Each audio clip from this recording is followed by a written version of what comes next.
I think that's probably good. I think.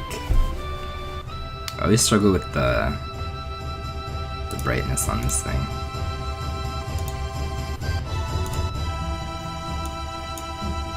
Something like that.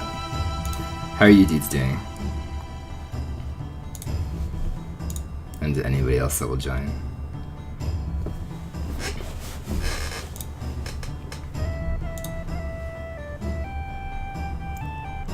Yeah, I don't know if you've ever seen it, like, legitimately. It's not like I use the webcam very often when it comes to streaming, so...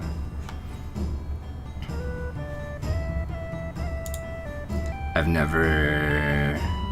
I don't know why. I guess there is a lot of reasons why, actually. I've talked about it in previous ones, but... It's weird going from like never using one and having one to use one and then going back and forth like that. I like the ambient darkness. I do. I'm sorry for that. I like how it looks aesthetically. It's just like a black screen. It's nothing.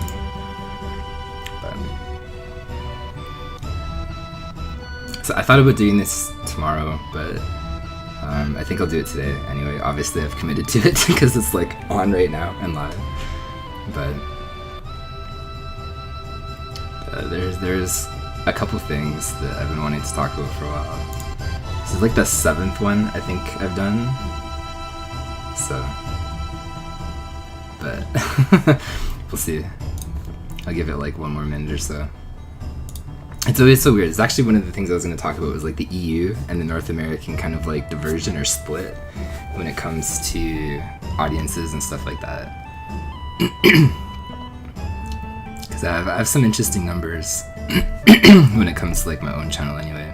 But basically like half of the viewers that I get are literally EU. Like, you know. So that's, I like that. So like you can basically cut my numbers in half when I stream so late at night, which I normally do. But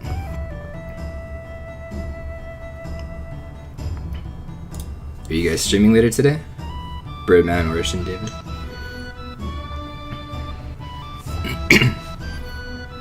Hey Bill, you didn't pass out, eh? Good day to you, sir. I could listen to this forever, and I might actually, so... Ooh, that's bright. Let me go like this. To figure out a way to like change this up.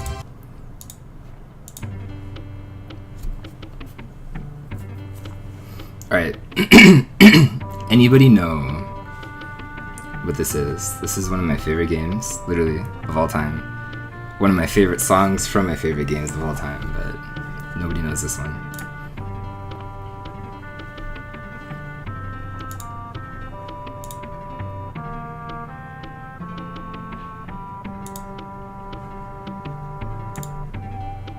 Not Lufia 2, no. It is not Lufia 2. Actually, I'm pretty sure if I ever played this game on stream, it would result in like negative viewership. It's not popular at all. It's super unpopular.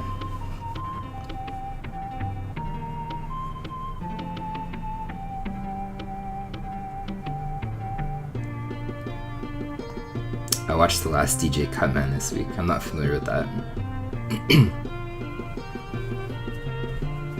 It is Super Nintendo. It's definitely not Batman.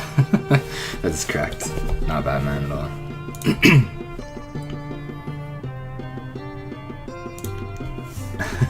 That's not Batman.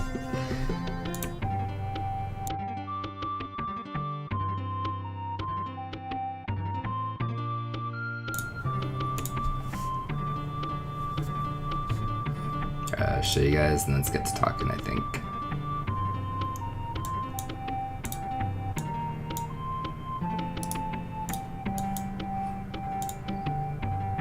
You both simultaneously guessed Chrono Trigger. That's funny. It is not Chrono Trigger.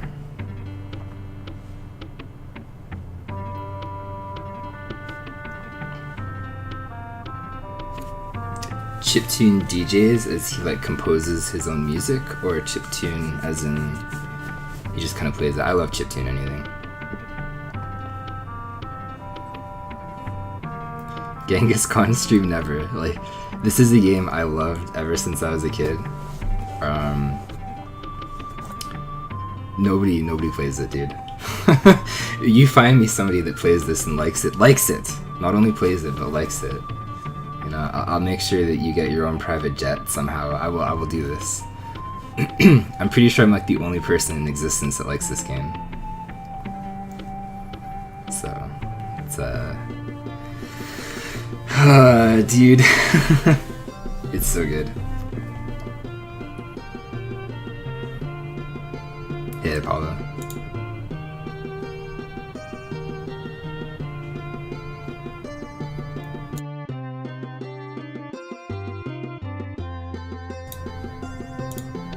Shin David with the guesses. He's committed even though the answer was revealed. It's not Final Fantasy V, sir. I posted the link up there. It's from Genghis Khan.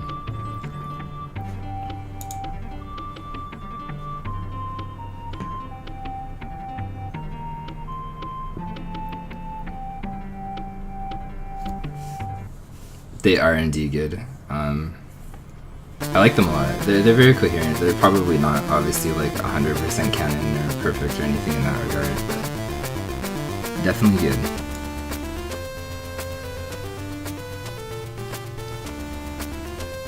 Alright, tell me if that's balanced and we're good to go, I think.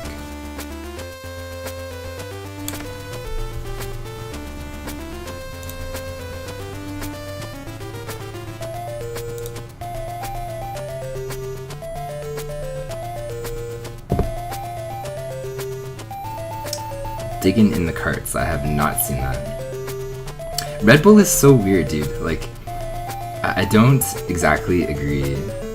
Lower the music? Alright, I will do that. It's so weird because this is not actually music that I normally use, obviously, as a background. It's gonna get flagged to hell. It's like 20 different things. Actually, I guess there's 49 on this random playlist that I made. So all of it extremely copyrighted. So it's not like it's gonna go well when I upload this to YouTube.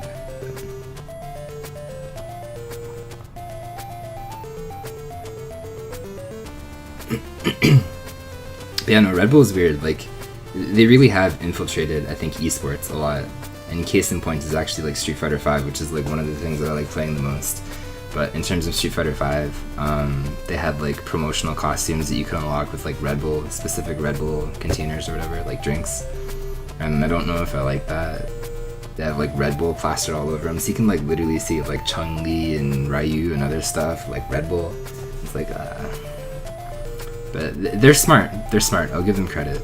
They've realized there's massive potential, I think, for profit when it comes to esports. So they're not waiting around or sitting on anything. They definitely went in guns a-blazing.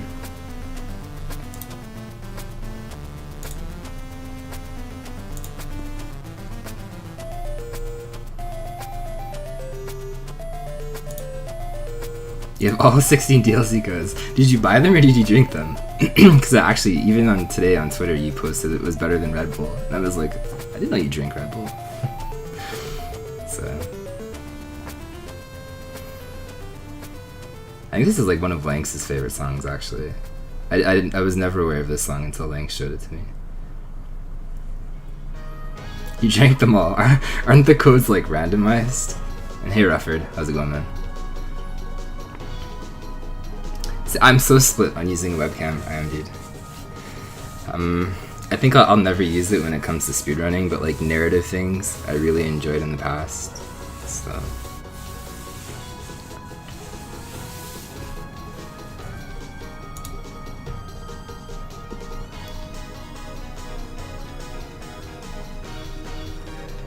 Oh, okay, I see what you mean. Like, they're actual documentaries and films. They did one about EVO, which is like one of the biggest fighting game tournaments annually. And it was actually pretty professionally done. It was like following somebody from like point A to point B. I actually really enjoyed it, so.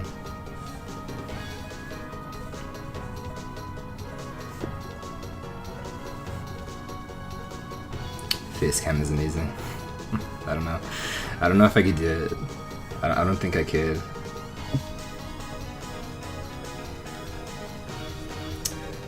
Specify, Birdman. Which person? There's a lot of people. Did that person. That was a really good tournament, Capcom Cup.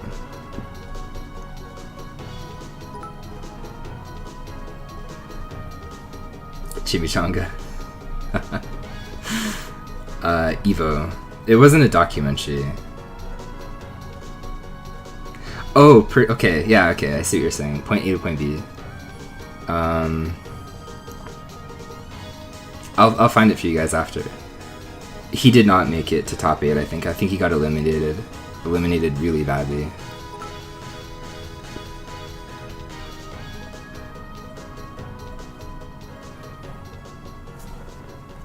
Thanks, Rufford. I appreciate that.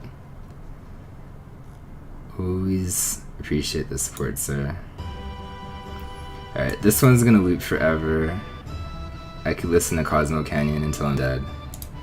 So, we'll switch it up and start talking here.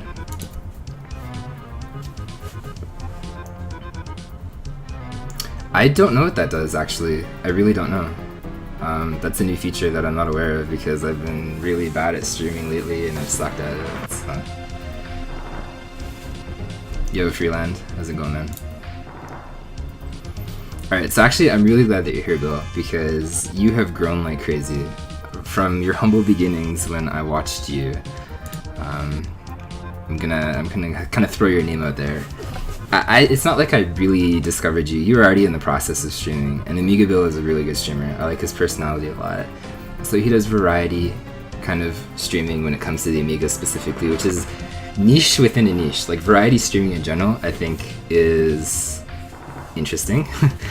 Amiga is like really interesting only because it's like, come on.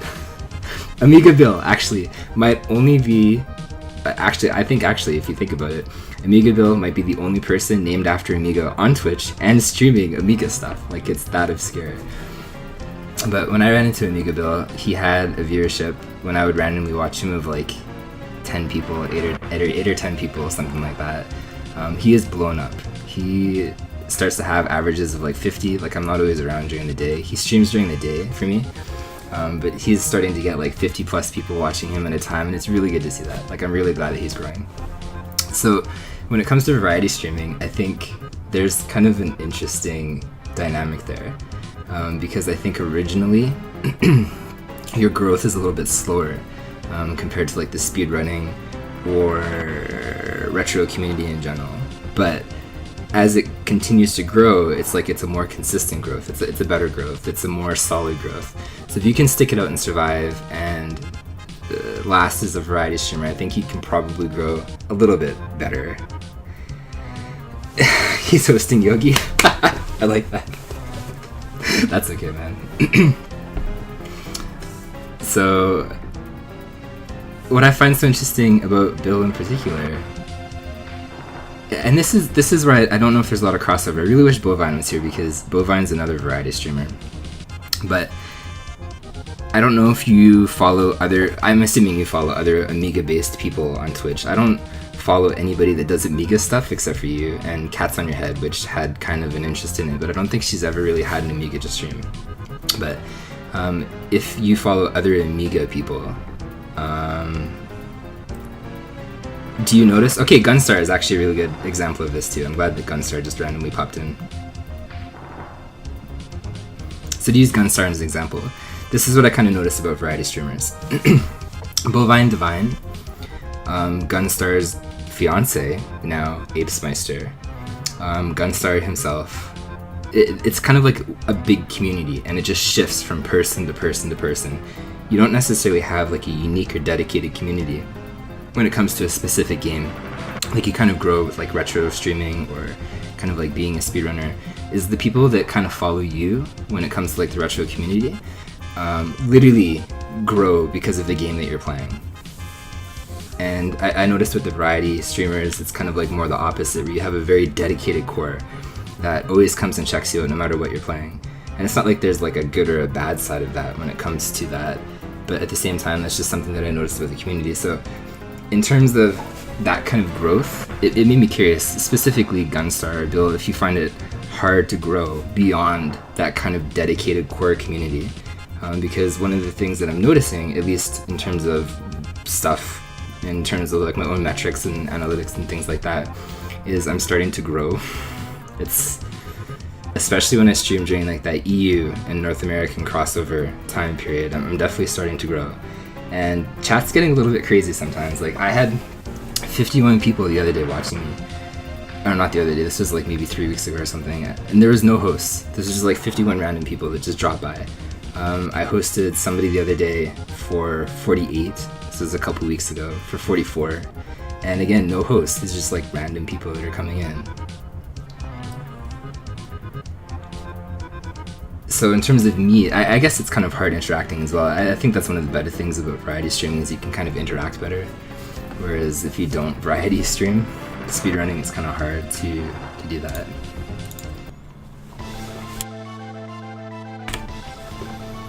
You notice a lot of new people as well. Cats is badass,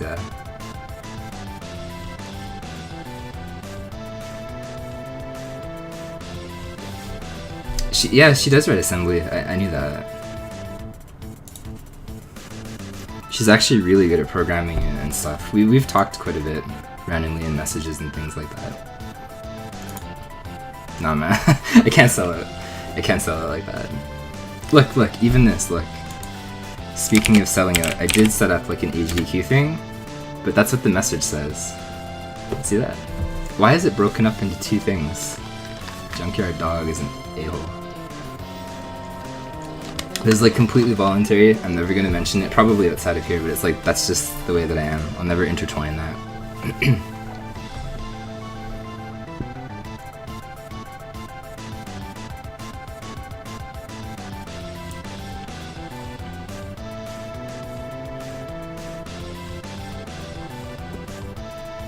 You really debate back and forth about focusing on analytics to grow a focus keeping myself happy. Well, I mean, like, see, this is the thing, like, I don't agree with Bovine, and you can clip this exact time, and you can tell him, and you can shove it in his face, and you can, like, really cram it down his throat, and, like, slap him with it and stuff.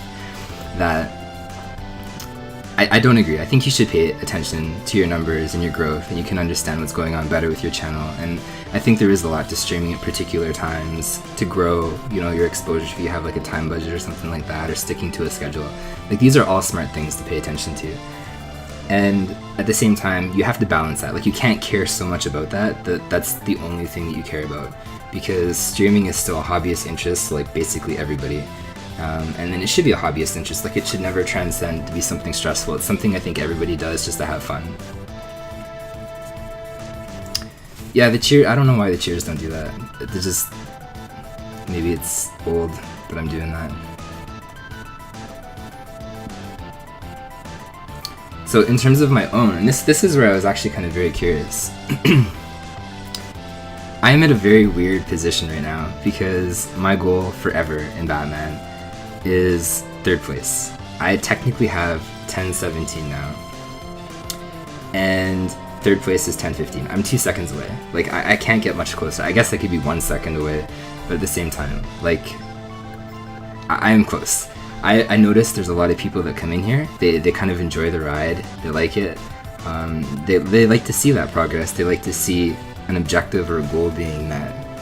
And right when I'm about to get it, right when I've built up this community around one specific game and being able to run it very coherently and rather optimized, I'm going to say goodbye. It was nice knowing everybody, and I will switch over to Mega Man X2. I started learning Mega Man X2. Mega Man X2 is phenomenal. I heavily look forward to learning this. I've learned a couple stages already. And this is kind of interesting. I actually put this up here. I have this little bootleg graphic. So this is actually kind of what scares me a little bit. Is Twitch recently, speaking of statistics, they released on, if you look up like a certain game or you follow it, how many people follow that game. So Batman obviously falls into a small minority. 802 people as of today, literally I took this screenshot, follow it, compared to 12,300 on Mega Man X2. Like, That's huge. That is a huge difference. I didn't pick X2 because of the numbers and the metrics or anything like that. I picked X2 because it's like eye candy and brain candy and finger candy, and like every sense is good. Like it is such a good speedrun to me. It is very fun and I look forward to it. But this scares me a little bit because I don't stream very consistently. You know, I stream like an hour at a time or something like that. I don't follow a schedule. Sometimes I stream during the day, usually I don't. But the one thing that I can do is grow. And become very consistent at what I do. Like I'm competitive enough that I think when I set my mind to something, I can grow. And as I continue to learn that game, I'll get noticed, like I continued to get noticed when it came to Batman, but there's a lot more people paying attention to X2, and this scares me for a couple of reasons actually. It scares me because, first of all, I know I'll be competitive at it. I don't know how deep I'll go into it, but like X2 is the first time in a long time that I paid attention to a game and I wanted to learn it over Batman. Like putting X2 and Batman together, there's no comparison. I want to learn X2. But it scares me because the whole community built around NES, and specifically Batman, would dwindle a little bit. And this is kind of the interesting part. Because when it comes to metrics, the last couple times that I've streamed, I have been very specific to stream using the tags of the games. So when I stream Batman, or Bucky, or Ninja Gaiden, or Teenage Mutant Ninja Turtles 2, I would not stream it under retro. I would actually stream it under Batman, or Teenage Mutant Ninja Turtles 2, or something like that. And I would literally check the viewership just to see how that fluctuated. So high 20s or whatever during the nighttime, something like that for Batman, for Bucky, and Ninja Gaiden, and Teenage Mutant Ninja Turtle 2. It was always about 20 or more people that would watch. During the day, obviously, that's a lot more, but I don't really have a huge amount of numbers because I don't normally stream during the day. But at least during the nighttime, that's just what the numbers were. Mega Man X2, it was like lower, and I think that's part because X2 is... It's a leap, and if there's only my one complaint about retro that I really don't like in the whole retro community so far, it's like that toxic attitude when it comes to modern, and how in some chats and some circles that even the jump from NES to Super Nintendo is considered modern. And I mean, like, you can never please anybody. To me, retro falls under a huge thing, like Dreamcast and backwards, maybe even PlayStation 2 and backwards. But that's like the one constant that I've always kind of found, is there's a lot of people that are like diehard NES only, and just, okay, I get it. But you will alienate people moving forward with a different game and not paying attention to the game that you kind of grounded yourself on when it came to the NES. And I am interested in how that changes from the community aspect, because I like the community that's been built around this channel. I'm interested in how that changes for the numbers in terms of just random support and things like that. And it's kind of weird because, like, I'm not exempt from that. Dexter and Endy are really good examples. I love when they play Batman. If they play Batman, I'll probably be there. I'll probably be watching them.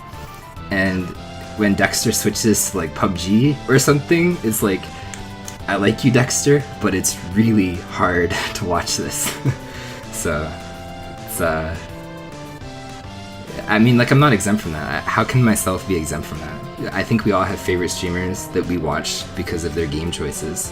Whether or not it's variety, maybe it's like a personality thing, but more so it's just like it's a specific game that they're good at, and this is what draws us to them. So why would I be exempt from that? I'm not. I can't be.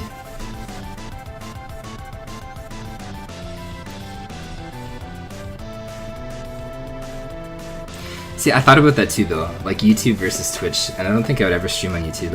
I like archive random stuff when it comes to YouTube, but I don't really have an interest in YouTube. But I see that you have amassed more of a following on YouTube than Twitch, and I mean, I think it's good because realistically, I should probably focus on YouTube more. I do have a monetized account there that earns like 9 cents or something per month. It's actually quite pathetic. But I do get ad revenue from there because I think even though there's only like 155 people that, or I think 156 people that subscribe to me or something like that on YouTube, I have almost 200,000 views. And there's a couple videos that blew up and stuff like that. So I mean, realistically, you should focus on that, and especially if one of the videos that you have created blows up in terms of like Amiga or something, continue to create and generate like-minded content to capitalize on that, because I mean, 9 cents to me is maybe like $40 to you, and even if it's like some small amount, it's better than nothing. And to create money out of nothing is such a fantastic, cool idea that we can do that in this modern era. Yeah, Caleb, sorry, that's true.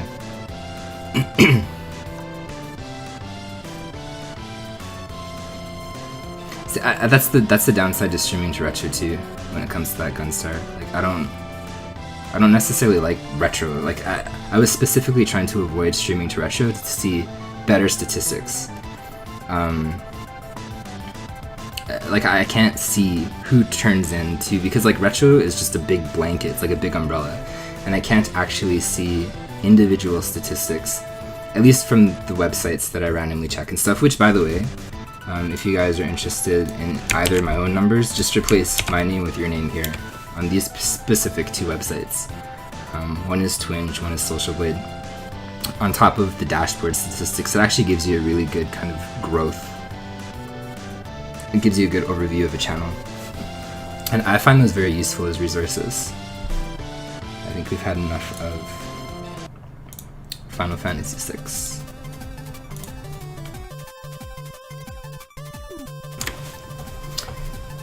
But yeah, like streaming under retro just as like a blanket statement, I have a hard time doing that, because then you sacrifice individual analytics and you can't really tell what's popular and what's not. And I think in terms of some of the stats that I was looking at earlier, at least during specifically like nighttime hours, Batman can be like upwards to almost 30.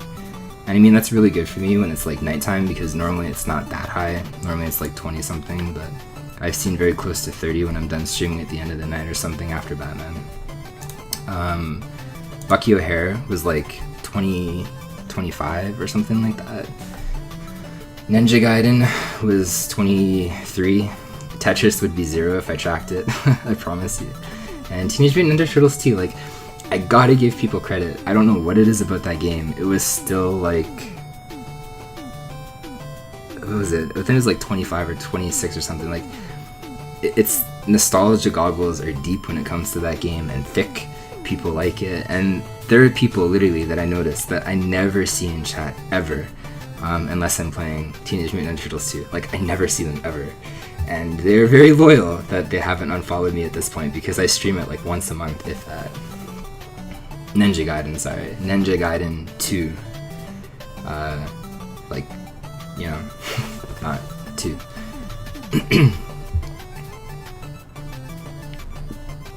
Tetris would be 1, yeah. I think Cat would be the only supporter of Tetris. I think nobody else would come out and support that. Hey Guillotine, how you doing, sir? Cause that intro, yeah.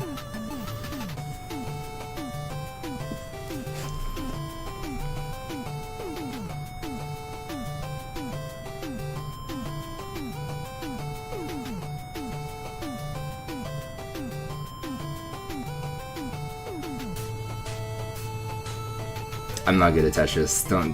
Don't put me against Lanx. Lanx is good at Tetris. Although to be fair, I'm getting moderately okay. The other day, I had 601, which is still really bad, but at the same time, I mean, it's getting better. Getting better from the PB days of like 8.5 minutes or whatever it was. It's pretty bad.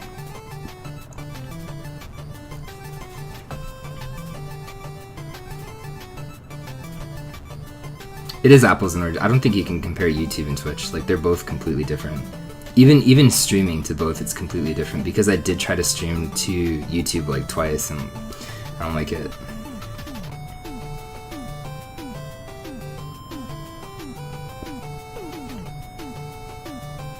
Probably not the casual case. No, I suck at Tetris, man. I totally suck.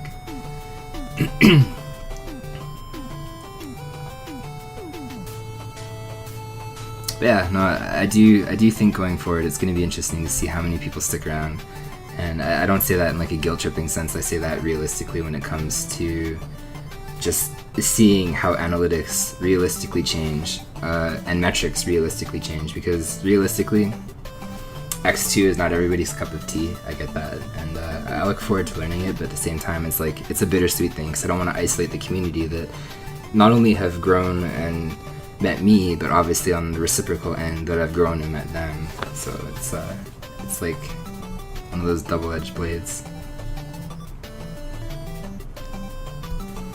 The 3 channels you watch most are Arcus, Furious, Paul, and Darbian.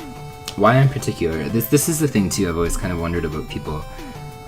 Why in big channels are you drawn to big channels, and why do some people, because like, I know, if you want to talk up, I know somebody said that, they can mention their name in chat, I don't want to call them out in this particular case, but they said they don't feel comfortable in big channels, and I think the ability to talk is usually hindered. You don't get that quality interaction as you do with like a small channel. A smaller channel, obviously like the streamer can spend more time with you and interact with you better, but during most streams in a big channel, it's kind of like the opposite. Chat kind of takes care of themselves. But why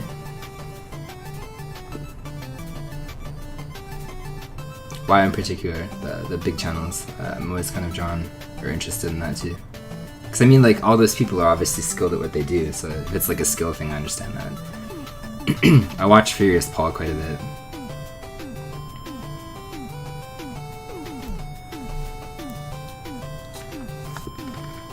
See, that's an upside too. Like, if you have a following on YouTube, there's actually like one guy, at least in my case, that followed me from YouTube to Twitch. So obviously like my Twitch following is bigger here.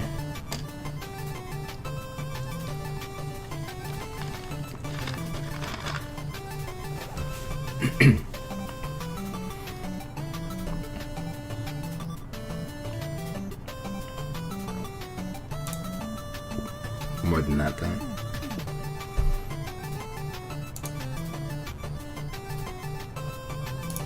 I'm gonna make chat a little bit bigger actually. Seems like it's getting kind of cut there. There we go.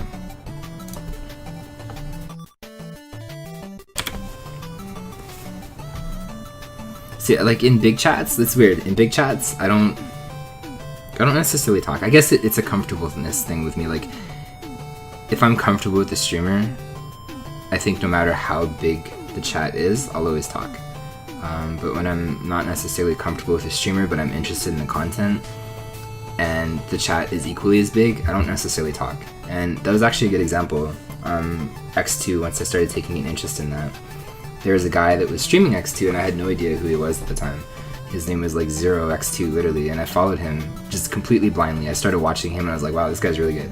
I was completely unaware that he was actually the record holder at the time for X2, so he was actually legitimately good. And the more I watched of him, I was like mesmerized. I did not talk, I did not write in his chat, even though his chat was pretty busy and he had like 61 people or something watching at the time. I didn't talk, I didn't do anything.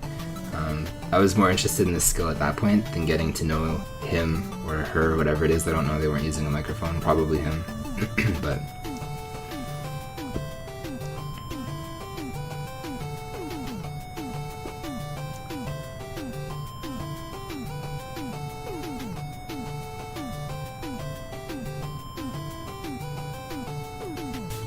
and there's a lot to say about that. I think, not to sound mean, but I think that is one of the ways that you have to differentiate yourself when it comes to Twitch.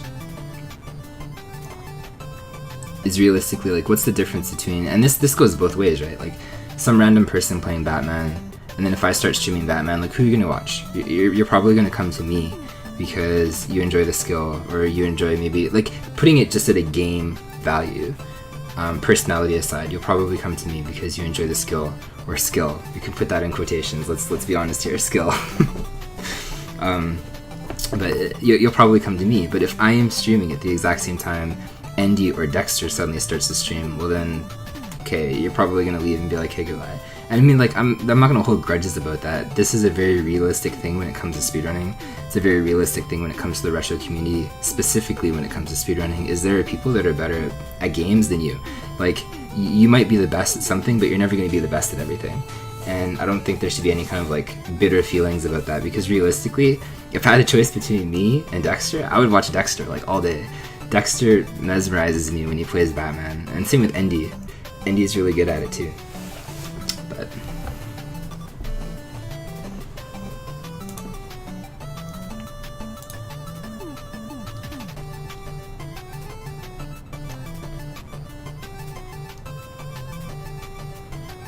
you want something to glance at, you watch someone like Shroud. I'm completely unaware who Shroud is. I don't know who Shroud is.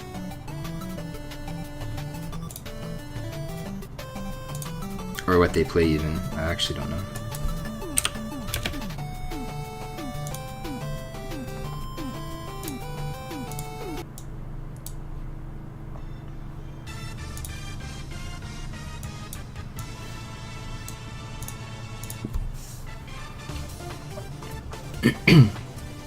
Yeah, no, that was basically what I wanted to say about X2, and in general, the growth that I've been receiving. Like, I plan to stream and mess around with like daytime streams in maybe about a week or something like that. So I'll stream more during the week specifically. I know I'm interested in the numbers. I'm kind of interested in seeing how chat interaction was. The last time I streamed during the day, there was like 44 people watching, which is just like mind-blowing to me. Like, I never thought I would be at that point. It's weird because like you don't notice it, and I guess you kind of do notice it because around nighttime, you know, it's lower. You basically cut your EU audience in half. You literally segregate them, and they're all asleep right now. They're all in bed, and they can't participate. They can't come and join and do whatever else. And then something weird happens. Like when you do that crossover, for the longest time I would stream around this time. I would stream around nighttime, something like that, and the growth is somewhat consistent. Like you go from like 5 people watching, all of a sudden 10 people watching, to like 15 people watching, but you don't realize at the time that that growth is reflective of the EU audience as well. Because obviously when you start streaming in a day, all of a sudden it's like doubled, and you get like those 30-40 numbers. And I mean, like, to me that's really cool. I never expected that. As I said before, I sucked at streaming, but I don't know, I'm just very grateful for all the growth. And this is, I mean, it's not me. Like, if you, I specifically wrote this down after, just to show you guys, literally. Like, realistically, I stream, you know, like an hour a day usually. Not that long, for the most part. And I think it's because of literally the community that you interact with. So this is my auto host list. I wrote it down.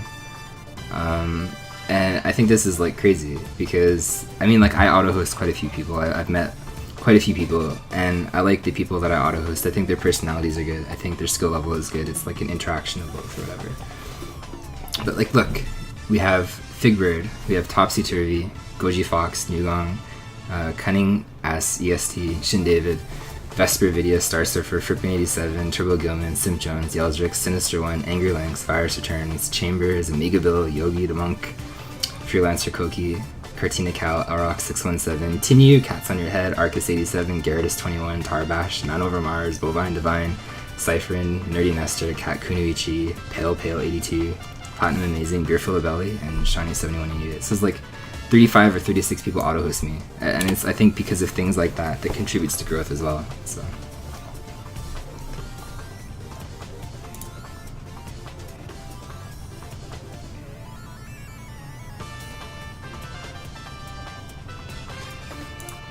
It would alienate people. I 100%, I agree, it would alienate people. Gunstar. See, it's so hard. Like, it's the same thing going from retro to modern, or a specific console to a different console, or even a specific game to a different game. Like, if you're speedrunning something, there is fluctuating audiences, and you can't have 100% of your audience all the time. Like, that's not realistic. It's never gonna happen. It doesn't matter what you're doing or what kind of directive you're taking with your channel. It's just not gonna happen. It's impossible. But there's definitely a discrepancy in numbers and a fluctuation in numbers when it comes to that, because if you are a variety streamer and you suddenly start speedrunning, I think the initial interest might be high, even higher, you know, if you do it as like a side project or something, I think it's going to be very reflective to what happens with me when it comes to these podcasts, or when it comes to like narrative driven games like What Remains of Edith Finch. There's a lot of people that come in and they check it out and they're very interested in it. It's like always doing something different. But if you stick to it, I think that's when you'll notice kind of like that drop off. People that followed you originally because you have a friendly personality, or you're obviously a good variety streamer and you like to showcase a lot of different games on real hardware, they're going to be gone, dude. And not gone forever, but gone until you change your directive back. And I think it just happens to everybody. It's not like it's like a personal thing or anything like that. It's just human nature. You know, if you see Simpsons on the TV or something like that and you like it compared to Family Guy or something, your choice is always going to be the same. Rarely are you going to be like, okay, well, I'll pick the other one, or whatever the case is.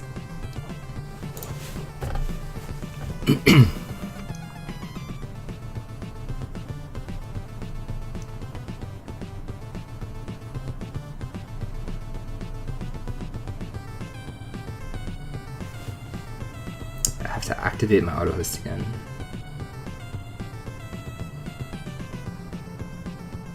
That's weird. I've never heard of that.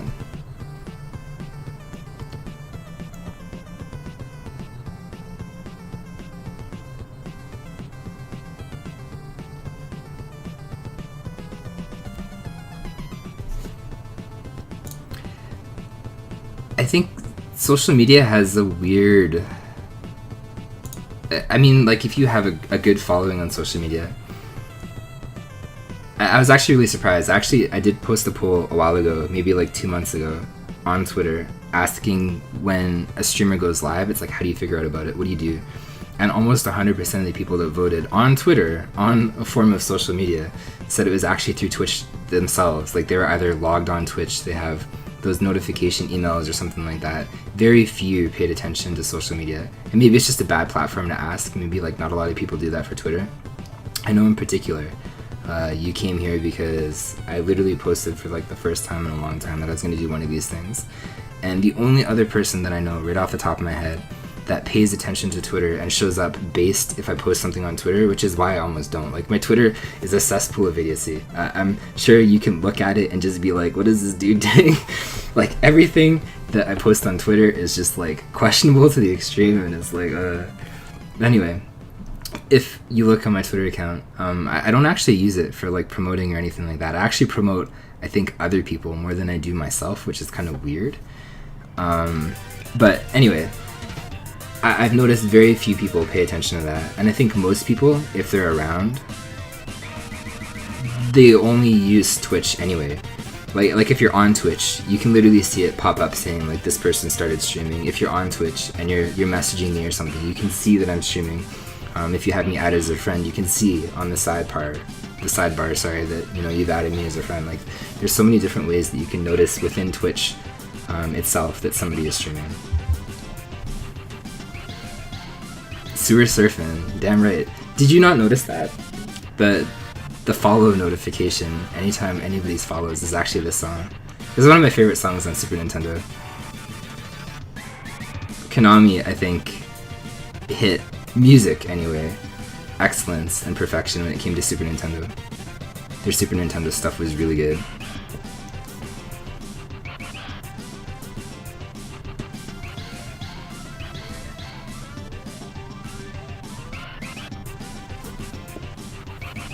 Yeah, but you have a massive following. Like, you have probably 4 times the amount of people, so you can expect 4 times the amount of return and growth, right?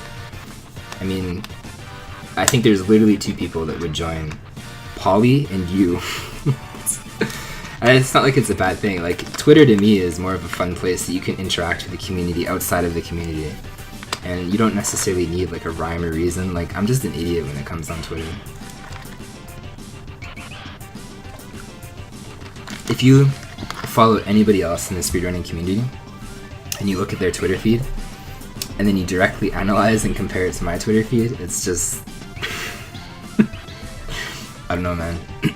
I really don't know. It's just, it's special. It's a special place.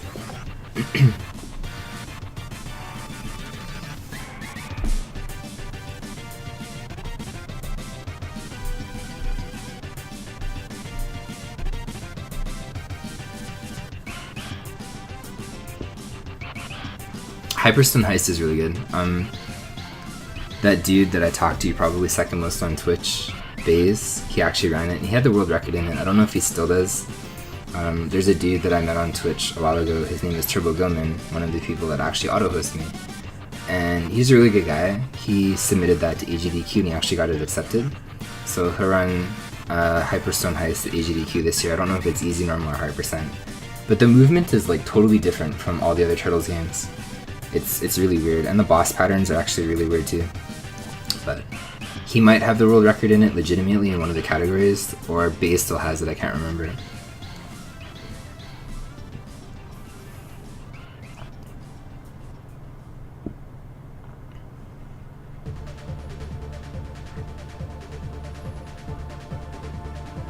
Yeah, no, there's a lot of cool content that you can consume on Twitch. And that was actually something that I really kind of struggled with myself, is like growing and diversifying, is like what did I want to do? So I didn't necessarily just want to speedrun, because mentally that does burn me out a bit.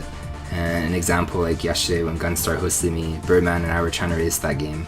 I'm sure random people have seen like Cat and me race stuff. There's been group races, but I like the concept of blind races.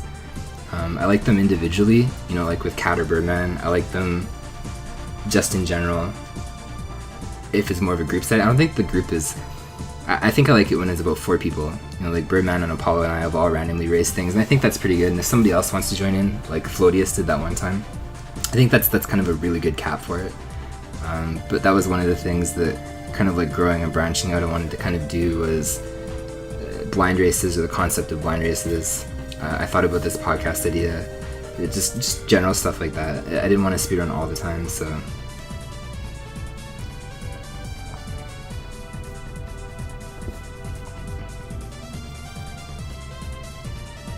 Yeah, 13, dude. 13 seconds, that's it.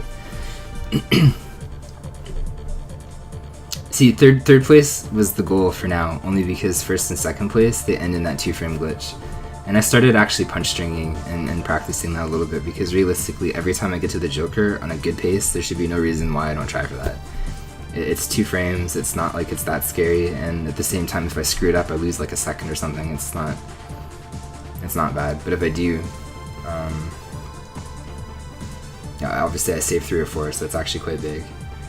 But technically, first and second, they're tainted by that glitch. Dexter ended his run in the glitch, Andy ended his run in the glitch. Infested Rich did not. It's just a solid run, which is why it's so hard to beat. I don't have like that 3 or 4 seconds that I can recover, at least attempting the glitch. I think if I could get there on a normal pace like I did last time on 10:17, yeah. I mean, I should be able to get it, no problem. And then it makes it harder too, because literally for first, second, and third, you're gonna have to glitch, or have a really, really good run, like a really perfect run. And that in itself is a little bit harder than I think just relying on the glitch to save like 3 or 4 seconds. Man with a Machine Gun, yeah. It's one of my favorite songs too. Like this whole playlist is just random stuff. It's random stuff that I favorited or whatever. I guess there's like 49 tracks in there. If you like it, I can share it with you. It's not like it's anything too interesting.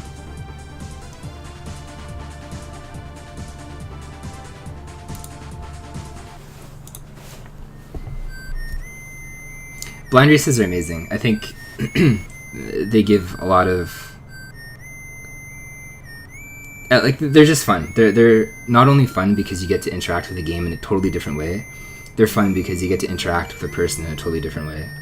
So, and you get to see that interaction as well. Like, I think one-on-one, I'm actually a little bit reluctant to race people. I would actually prefer a group setting for the most part. But obviously, if people have ever watched like Kat and me stream, it's very evident that we get along very well. Like, our personalities just like feed off each other. We're 2 idiots that we just know each other. But Birdman is the same way. Like, I feel very comfortable with Birdman. I feel the interaction is very strong with Birdman, and I can be myself and stuff like that. But when it comes to random people, I don't think I'd be very willing, if I didn't know their personality very well, to just randomly race them in something. So it's a cool way to experience a person. It's a cool way to just play a game in general, because you probably wouldn't play that game to begin with.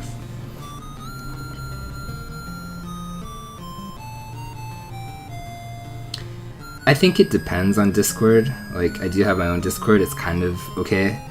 I rehauled it a while ago. I think it's good for setting up things and keeping... If there's like a mutual interest, I think it's a good idea. But I don't think it's 100% necessary.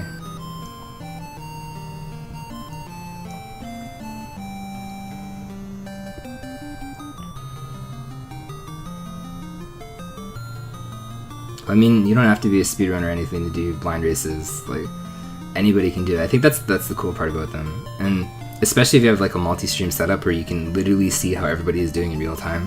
I think that makes it even better. Maybe hopefully by then, next year, Twitch integrates it into like the platform itself. Because that was kind of like one of the challenges that I wanted to get above.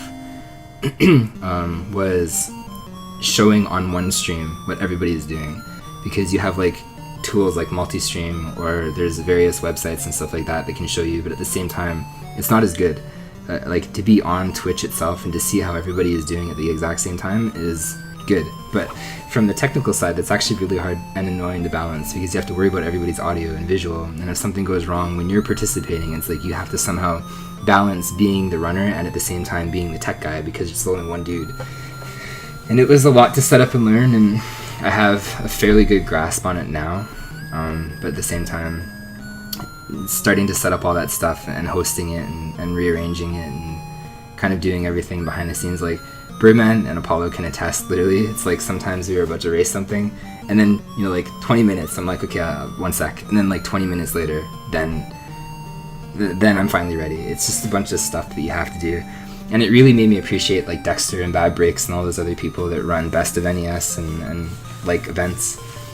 It shows what they do behind the scenes, and I can't imagine doing it in a Best of NES setting, you know, where there's like hundreds of runners. That would be a nightmare to me. But at the same time, I even understood when Dexter was doing that, because he had like various test streams.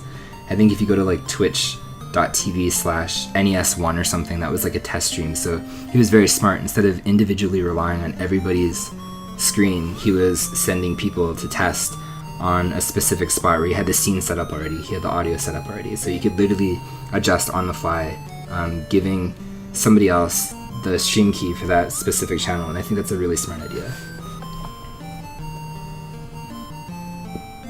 Yeah, I was just recording individual screens. I had them popped out in a different window, and I cropped and edited them, made sure the sound was off, and it was capturing my audio locally. But, I mean, it is a lot to learn, but at the same time, it's worth it. I think if you learn it, it definitely creates a better unity and stuff like that when it comes to the community.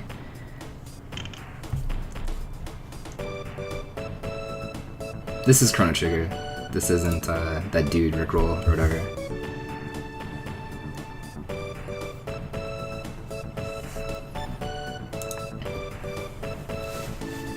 It does take a lot of resources. My computer specs, I put them in a panel a long time ago, but I spoiled myself last year. Coincidentally, I had no intention to stream. It was just something that I wanted to do because lots of different random stuff. But I dropped like 4,000 bucks almost on the computer, so might as well make it work, right? Gotta make it work.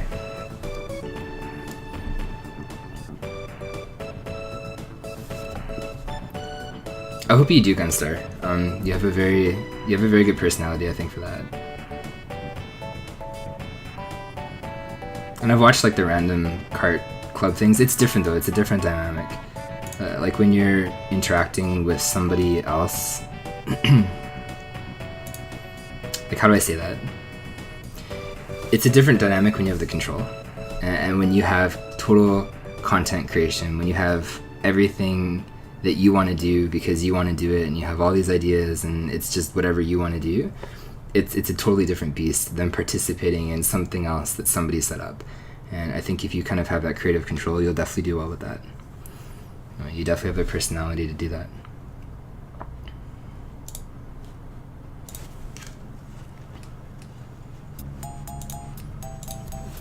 You're lucky if you can record one window. Alright, so super briefly about AGDQ. I get this question a lot, so if people go back and they check the VOD, if they survive this long, Yes, I'm going to AGDQ. Yes, I had a run accepted, but it was placed as backup, which basically means that if Andy or Dexter can't run Batman, then I will take their place, and for whatever reason, if they can't run it, I don't know if it's going to be a race between me and Dexter or Andy, or if I'm going to run it solo, like I don't know what they're going to do. Realistically, like a lot of people have messaged me, it's like, oh, you should race, you should get it changed. I was like, no man, I don't want to get it changed. This is actually like the best case scenario for me. This is my first AGDQ. I don't necessarily want to go there, just practice and play video games all week. There's a lot of people that are going that I'll get to meet, probably have a lot of fun together. Like Kat is a big one, but other people as well. And I think it'll be fun meeting the people in the community and stuff like that. So the best case scenario for me is it was put as a backup.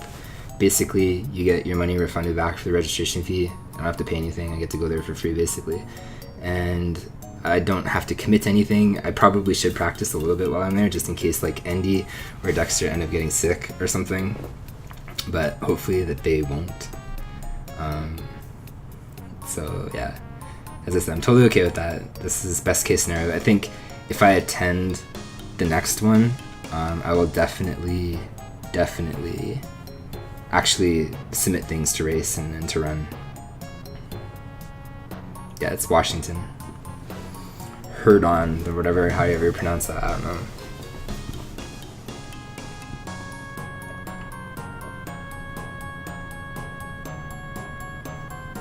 Oh, you've heard of it? Of course you've heard of it. Like, I've never heard of that place before, like booking the flight ticket there and stuff. So what is this? But that's actually funny. I like that.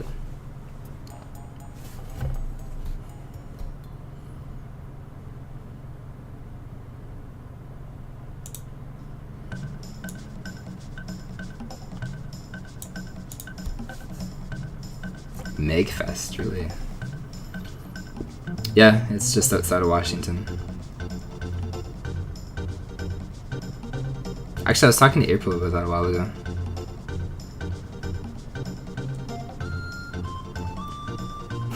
See, what a small world. I love that unity. I love that literally togetherness and stuff.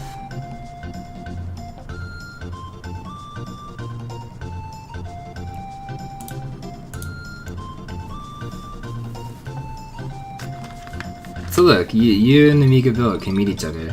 Just randomly meet each other at Magfest.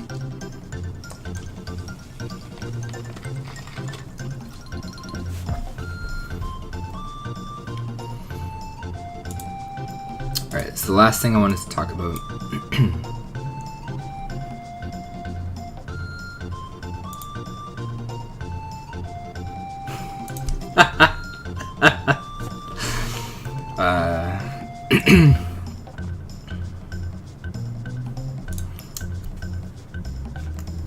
I load Twitter, and this is the first thing I see. Good old bad breaks.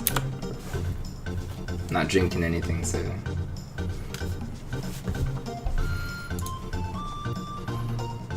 Bad breaks with the truthful tweets, dude.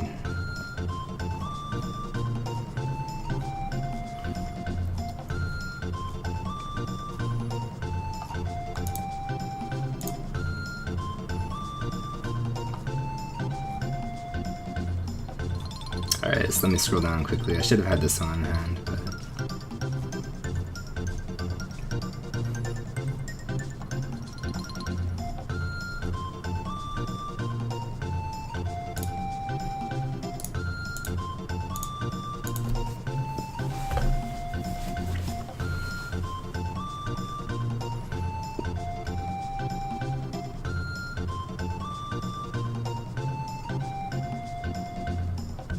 Hey, Sim Jones. How you doing, man?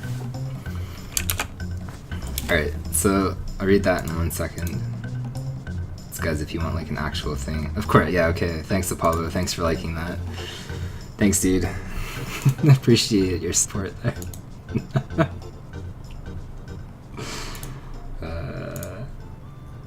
Yeah, we have to stand up to bad breaks. It's a scary dude, man.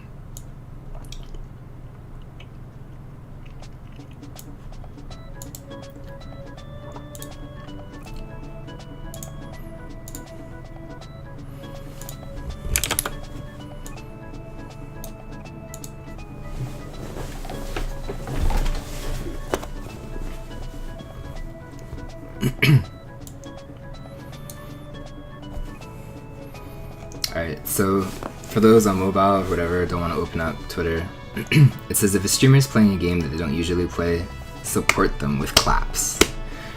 Even if you aren't interested in the game they're playing, open their stream, mute it, and watch someone else in a different tab. We're all human, and forcing us to play one game will absolutely run us out. I do not agree with this. I literally replied after saying I really don't agree with this, and I said viewership isn't entitled at all. No one who streams should ever expect anyone ever to be there. It's the viewer's choice alone, what they want to watch, and as a streamer you should have absolutely no influence over that. So what do you guys think? I think I'm in the mindset where I don't understand jealousy when it comes to like wanting specific people to be there or expecting specific people to be there. You know, like when I watch a stream, I don't watch more than one person. I'm usually in it for the long haul. Birdman can attest to this, but it depends on my schedule. It depends on a bunch of different things in terms of the time that I have, what I need to do at nighttime and stuff like that.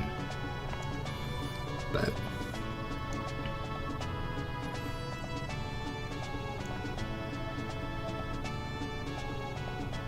you can do it for your homies with some random. I agree with you. I mean,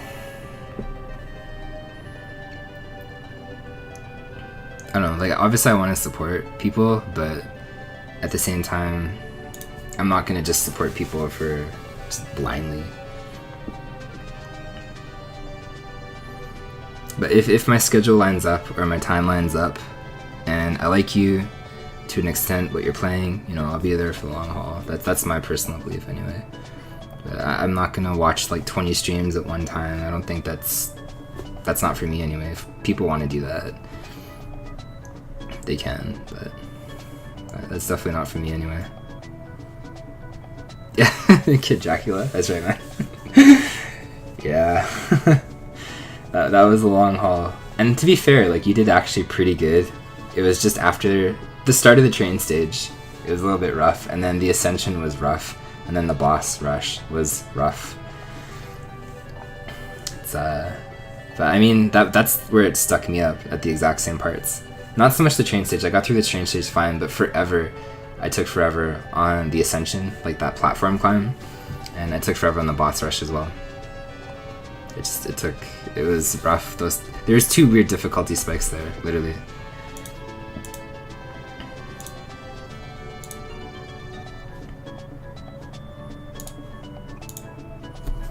You're one viewer, so what does everybody do here? Do you watch like one stream at a time? Do you watch like multiple streams at a time? I'm always kind of curious that metric as well. Because just because I do something doesn't mean it's like the right answer or the only answer. The only time I would personally watch 2 streams is if there's like an event or something going on. So, case in point was like Canada Cup a while ago.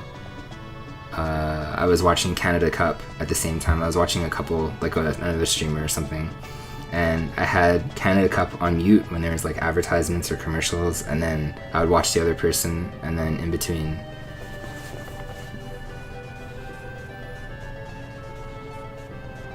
Hey, Bovine with the lurk. 6 months support, sir. I appreciate that. So who's subscribed longer? Am I subscribed to you longer, or?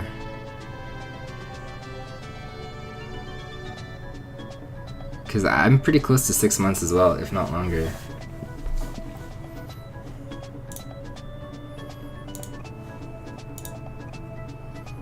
But thank you, Bovine. I appreciate that, sir, very much. And welcome.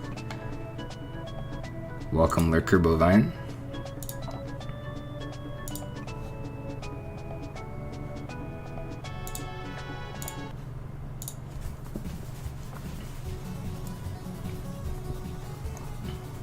Our boy Bovine. Bovine's an awesome streamer.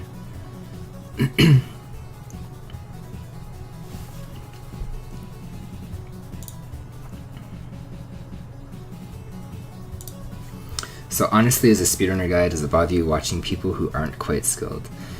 To be realistic and honest about it, no and yes. So I think actually I still have the poll up, whether it's Nightbot or my other bot. A while ago, I think this is it. Okay, this is okay. I never changed it. So I made this poll a while ago I was curious in what draws people to like a specific channel. And when I forced it originally, I wanted one answer. I didn't want people to select all 5. People were like, oh wow, man, I want to answer everything. But no, I'm forcing it to one answer. You got to pick something. And when I voted myself on that poll, my main draw to channels, first and foremost, is actually not personality, it's skill. If I am in your chat or your channel, with exception to Bovine, with exception to Birdman, it's because of skill. No. It's skill. I'm drawn to the skill first and foremost. You've played something well, you've played something good. Obviously, there are exceptions to that. Obviously, there is Apollo. Apollo is an exception to that. I don't follow him for personality. I don't follow him for skill. I don't know why I follow Apollo or frequent his chat.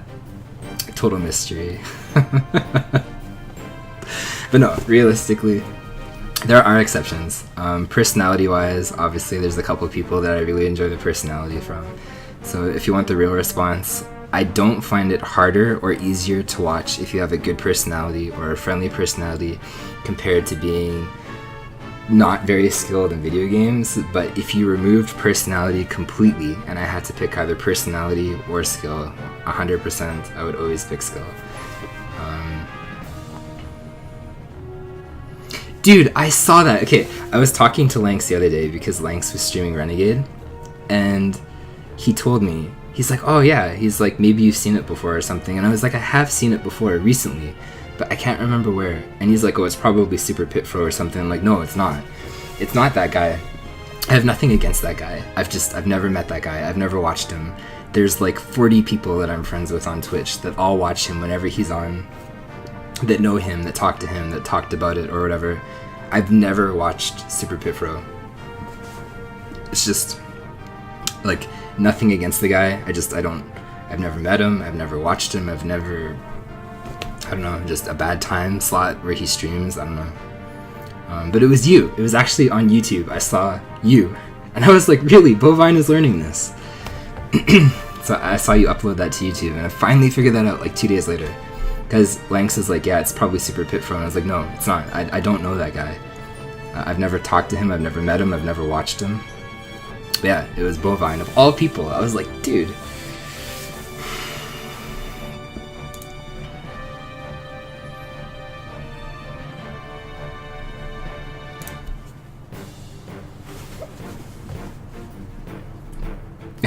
Substyle.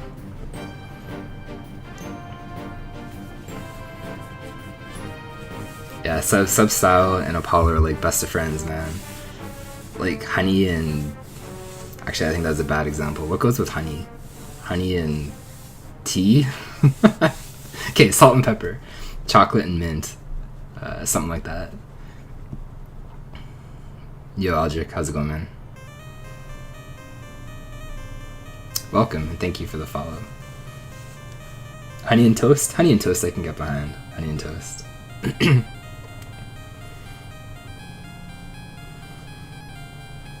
Honey and biscuits is pushing it though. I don't agree with that. I don't think I can get behind that.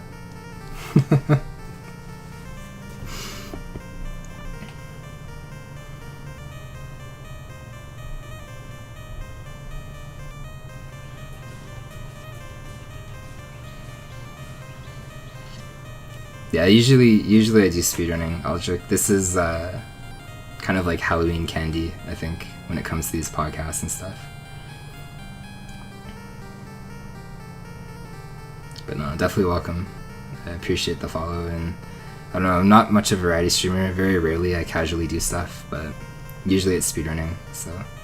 I know there's a very great divide when it comes to Bovine and Gunstar and the community within each. Like, there is a bit of a crossover, but at the same time, like, if you say, for example, there's like 100 people that consistently show up to Bovine, maybe I've seen like a crossover interest of like 5 when it comes to like my own chat. And then the same thing, obviously opposite here too. Like, if there's 100 people interested in me introducing them to Bovine, like, actually Sim Jones was one, so I'm kind of glad that you wound up there and you found Bovine. But probably the same ratio. like I get that it's almost like two different worlds. And I think this is on Extend. It seems to last forever. I like the death theme from Shadowgate, but we're just gonna skip it.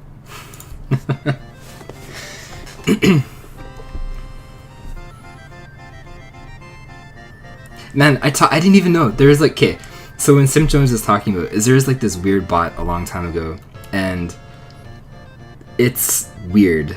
There was like, you like opened up the chat, and there was like tons of people talking, and I literally said like, I didn't understand what it was originally. I just like, hi, and then there's like 6 people that followed me or something. I think it was like one of them was Simp Jones, so I messaged him after, and I was like, I don't understand what just happened.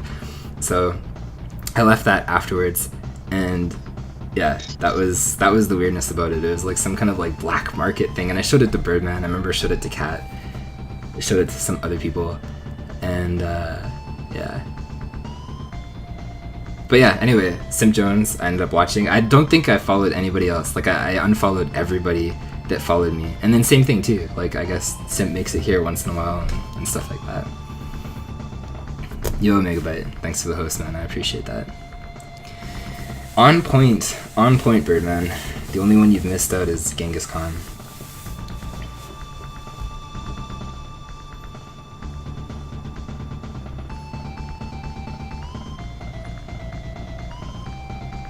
Yeah, retro community is great, Aldrich. You'll definitely grow no matter what. It just depends. Like, it's so weird, the directive of your channel. It's what you plan to do with it. Like, it's completely up to you. But you'll notice growth. Like, I honestly, firmly, sincerely believe like I don't deserve the growth that I've had.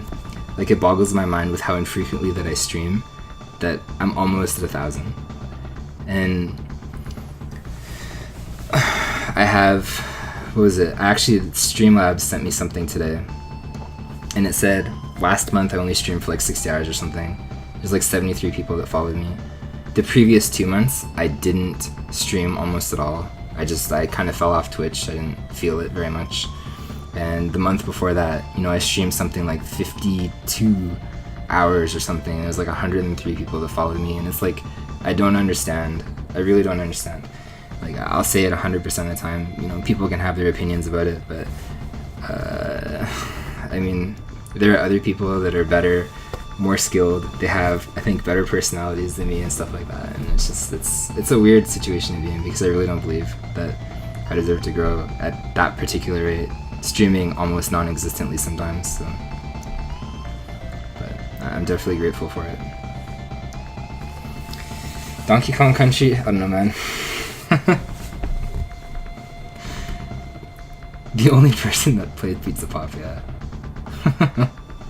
I don't know if that makes me cool, actually. I would probably argue against that. I definitely don't think it makes me automatically cool. So I like that question. It says, do you think it hurts us to host each other despite our polar opposite communities? I don't think so. As long as there's a crossover, at least one, right? Then you can argue and say that it was successful, because realistically, even if the crossover is very low, there is going to be some interest. There is going to be a lot of people that do eventually watch, and they do follow. And I mean, I see that very rarely. It's just, at the same time, I think it's worth it. I really do think it's worth it.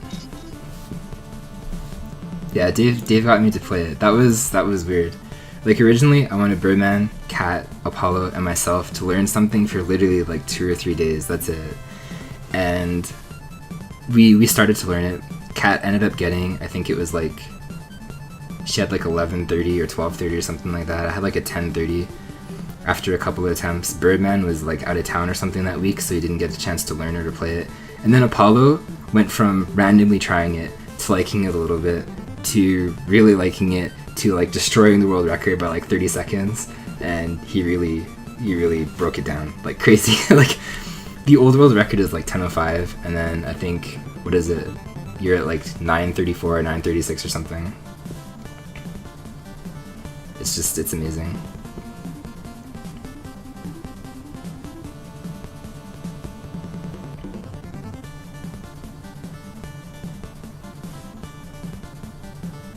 Yeah, and I mean, as long as there's a crossover there, I mean, that's all that really matters.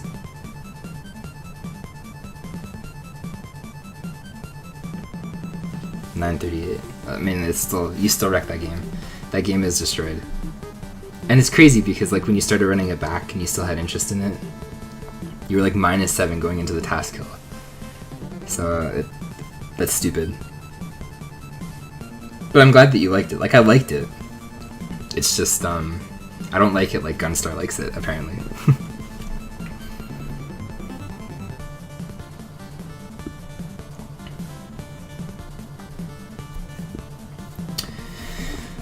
You feel looking at other streamers, gosh, I suck, but then every time I stream, I follow. See, and that's the cool part about it, is because realistically, you're always going to have like your own community. So like everybody that's here might not ever watch you, but at the same time, it's like everybody that watches you is never going to watch me. And I think that's one of the coolest parts about Twitch, is it's almost like an umbrella effect, where everybody starts from nothing. They start to develop a community, they start to grow their community kind of branches out. And then sometimes it like grows into somebody else's community, other times it doesn't. And you never really have the same community anywhere. And it's weird because it's like we all have the same interests. We all have kind of like the same uniform ideas and interests and stuff like that. But it's just united. You can't get everybody in the same spot. And I think that's probably one of the cooler parts. Maybe some of the more frustrating parts about being a new person on Twitch is that growth and kind of growing your own community. But at the same time, it's like once you start to establish your own community, that's one of the more interesting parts, is who comes out and who does things. But you stick with it, you know, you have a schedule. I firmly believe, as much as I don't want to say it, game choice matters, at least if you're speedrunning. I'd be interested in what you guys think about that. I don't think, actually taking my own growth for example, if I picked like a really obscure game or a really unpopular game, I don't think I would ever have grown in the way that I did. I didn't pick Batman just because I wanted to grow. I picked Batman because realistically it was a game that I had as a kid. I couldn't beat it. I went back and I beat it one night. It was like 2 hours and 38 minutes, and then I returned to it the night after, or 2 days or something. I dropped it down to like an hour and a half, and I was like, okay, I can kind of see why people like this. And I beat it again, you know, the day after, and it was like 40 minutes, and it kind of kept going down from there. But learning to speedrun is really interesting. It's a completely cool way to learn a game. And I think what I liked the most about it was, in terms of Batman, a lot of people actually told me, and this is why I always elevate Baze. But a lot of people told me, like, if you're brand new into speedrunning, don't pick Batman, don't do it. And there was a lot of people that told me, like, you should probably start with something easier. And I was thinking in my head, like, I'm a perfectionist, it's part of my personality not to give up, not to quit, not to do any of that stuff. And I was like, no, I'm like, I will do this. And I started doing it. And not the only person, but one of the only people always to have like that constant belief that, you know, you will be as good as Andy or Dexter or something at some point, was Baze. And I definitely do miss Baze in that regard, because he ended up erasing his account and doing stuff, and I don't talk to him. But he was like the second most talked to person on Twitch for me. But Baze was always 100% behind, both in Turtles. He played Turtles, and this is saying something too. He played Turtles, and he had the world record. He played Batman, and his time is 10:13. And for Teenage Mutant Ninja Turtles 2, I now have the world record. And for Batman, I have 4 seconds behind him. So I think he was pretty damn correct.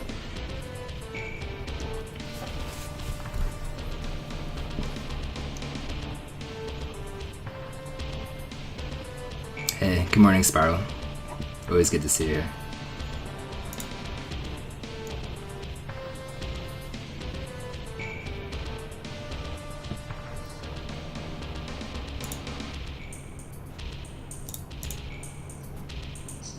Balls 3D, man. I don't know what it is about Balls 3D that you like, but you're a special dude. X2 I agree with. Balls 3D is just like, why, man? Why?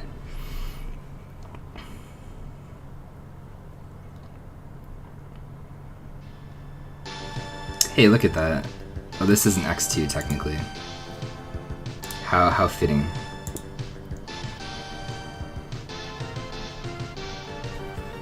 You pick games that feels fun to run. That's the end of the day, all you have to do, right? I mean, that's if you look at my speedrun page, that's exactly why all my games are up there. They're just stuff that I enjoyed personally. I've never cat twisted my arm when it came to Tetris. That's the only one up there. Like, we entered that tournament because Kat like held a gun to my head and she was like, okay, join it, otherwise I will shoot you at AGDQ. Those were like her exact words. So I was like, okay boss, we'll do that. But everything else I had an interest in myself, so.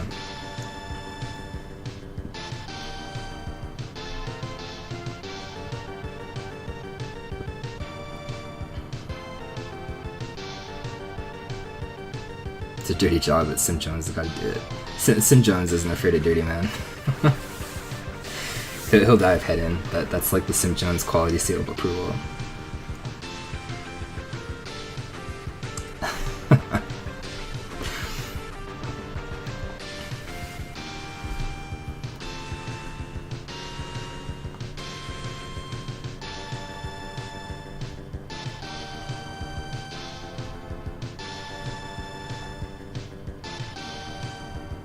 So actually, one thing that I kind of made mention about, this was a while ago, that I started writing down notes for things that I wanted to talk about. And I found it particularly interesting because at the same time that I started writing down notes for what I wanted to talk about on this particular one, this was a while ago, it shows how dated it was. Darbian ended up getting the world record again in Mario. And you can literally see Darbian's heartbeat on the VOD or on YouTube if you check it jump from like 75 or something like that all the way to like 150 as he's getting closer and closer to beating it. And I literally wrote down his heart rate from 8.3 went from 75 to approximately 100. Entering 8.4, his heart rate jumped to over 130. Entering the final pipe to jump over Bowser, it went from 130 to 150, peaking at 153, that might be wrong. And in that span of finishing the game, his heart rate more than doubled in a span of 2 minutes. Are you affected by that? Because I am not. Like, I've always found people that have like shaky hands or like quivering voices or just nervousness behind speedrunning or just even casually beating something like it. That's never been something that happened to me when I've been playing a video game. And people have joked in the past where it's like, oh, you know what, Dave probably has like a heartbeat of like 70 beats per minute and it doesn't go higher. No, that's not a joke, man. Like, that's probably true. But I'm wondering if you guys are affected by that. Hey, Fake Speedrunner. How's it going, man? How are you tonight?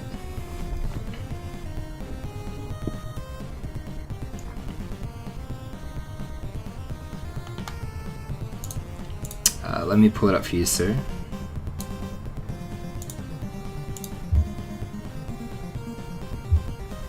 Here, I'm gonna mute it for a second just so you don't hear the typing.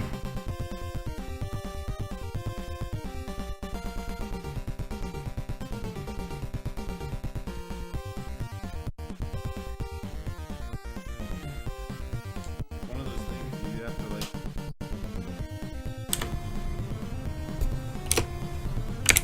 Okay, so I think it's this one. It was the world record. That particular one by Darbian. And you can see towards the very end, if you skip all the way to 8.3, you can literally see it as like a heart rate monitor display. Probably has it attached to his toe or something like that.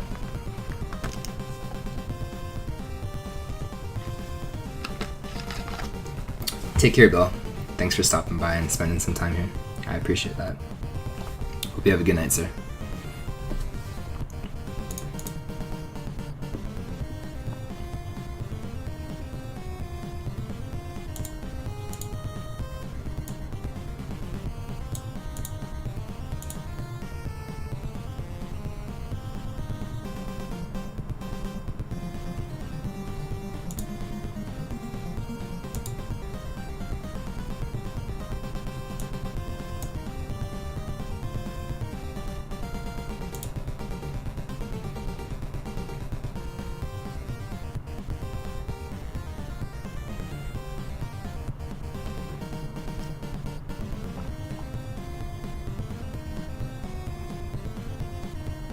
Right, I think that's what we'll do after.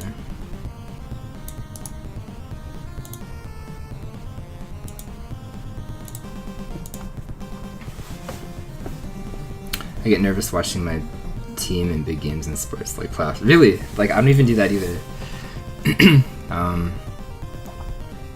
Yeah, no, I mean, like, I don't get nervous at all. There's nothing to be nervous about for me. If you win, you win. If you lose, you lose. So it's kind of funny to think that people are wired that way in their brain. Because, like, definitely, like, on PB pace or something like that. Like, I was 0.7 going into 5-1 the other day when I was playing Batman. And I ended up dying, but it wasn't because of nerves. It was just because I was an idiot.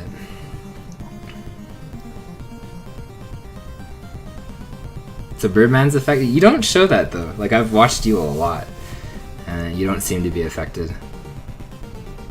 Thanks for the host, Gunstar. I appreciate that. Yeah, no, it's like completely foreign to me. I've never been affected by that, and I find that interesting. So it made me wonder if there's kind of like more people out there, if they're not really affected by that, if it's just kind of like a game to them and stuff, or if I'm just some kind of anomaly.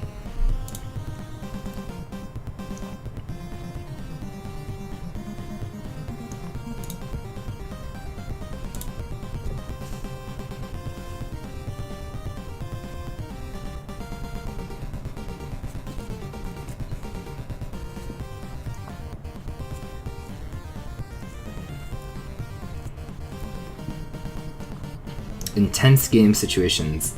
What is a tense game situation at Gunstar? Because obviously this would be outside of a speedrunning context. See, I find that cool that you're the same way, but there's actually no concept of time, unless it's like in-game time attributed to that. It's just random.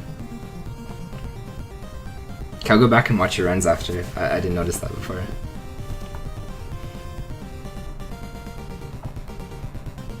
So you're kind of situational. I don't even think I'm situational, it just doesn't seem to happen.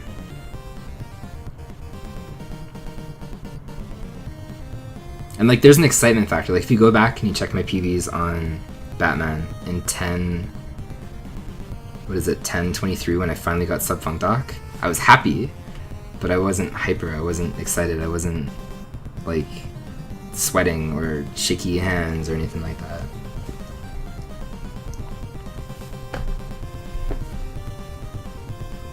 Tricky section, like a final boss, after I start the entire game.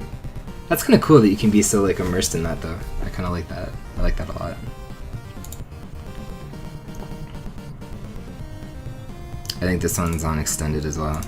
Something tells me this is not going to end. Like Teenage Mutant Ninja Turtles 2. I should make like a more friendly playlist where some of these aren't, you know, like 40 hours long.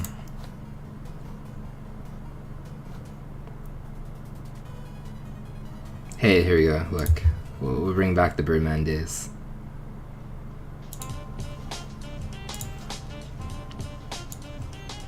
This was painful. I remember this.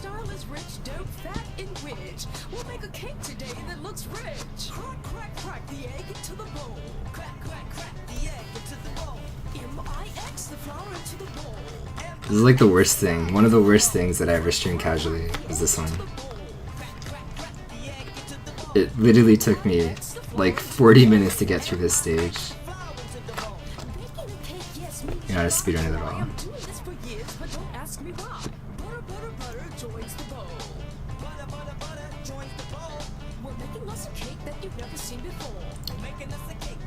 That makes sense, Gunstar.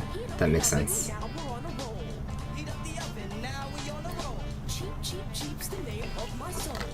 Totally related.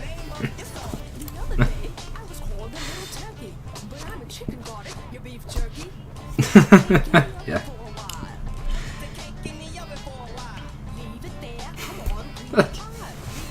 My quotes are all screwed up. I have said so many things. I really wish the quote system was more utilized, but I don't think anybody realizes that there's a quote system on this channel. Except for Birdman, maybe.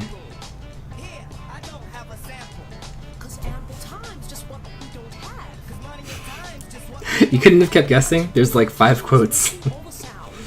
I might come back and stream Batman. I might call it. I might stream tomorrow. I'm not quite sure how we're gonna do this, but I think I'm about done. That was good. It seems to last as long as it did the last couple of times, about an hour and a half, so. We'll see. I don't know. I'm pretty dedicated to Batman at this point.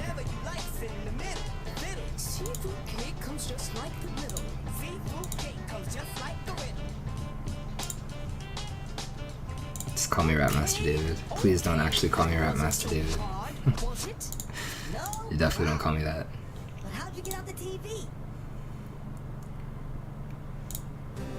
Alright, Journey to Silius. Good thing to end on.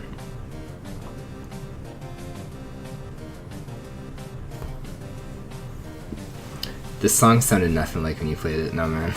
It was rough. It was definitely rough. Hey TAJ, how are you? It is pretty close to done. Like an hour and a half deep into this. I think we're pretty good to wrap it up. But welcome and potentially goodbye as well. Good to see you here.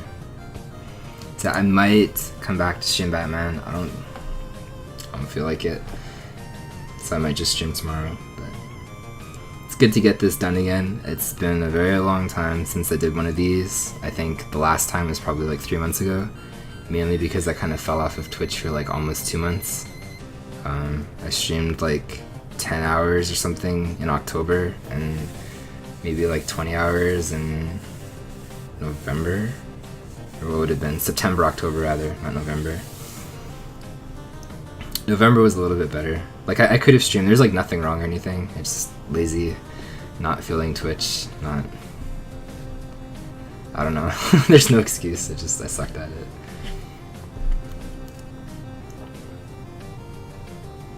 I dig them too. Like in terms of, I kind of wish that I waited for the EU crossover, because there's a lot of people that are literally asleep right now. That it's basically like double the people. So I mean, I'll try to stream more during the day, but to specifically do the podcast, some of the best ones that I've had was literally during that crossover.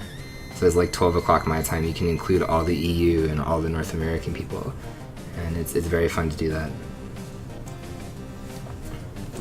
But no, definitely thank you guys for watching and being here during literally the long haul.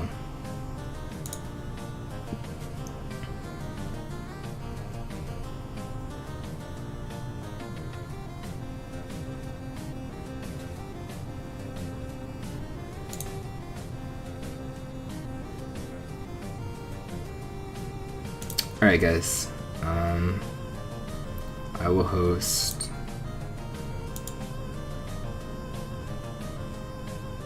what do I feel like?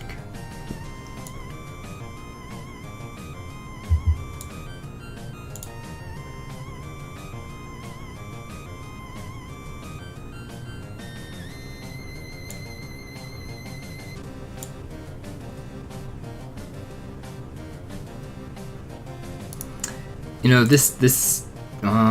no, you know what? we're gonna go here.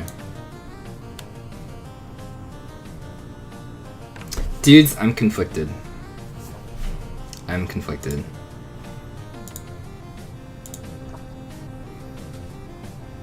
Hey, thanks Megabyte, I appreciate that. Did you want older? What do you want here? Older or not as old? You know what, and we're gonna go for this guy. I haven't hosted in a while. I think he's got a funny personality. So he's a pretty nice guy in general, actually. So we'll go say hi to him. I'll try Bovine, I promise you. But thank you guys. Thanks for hanging out.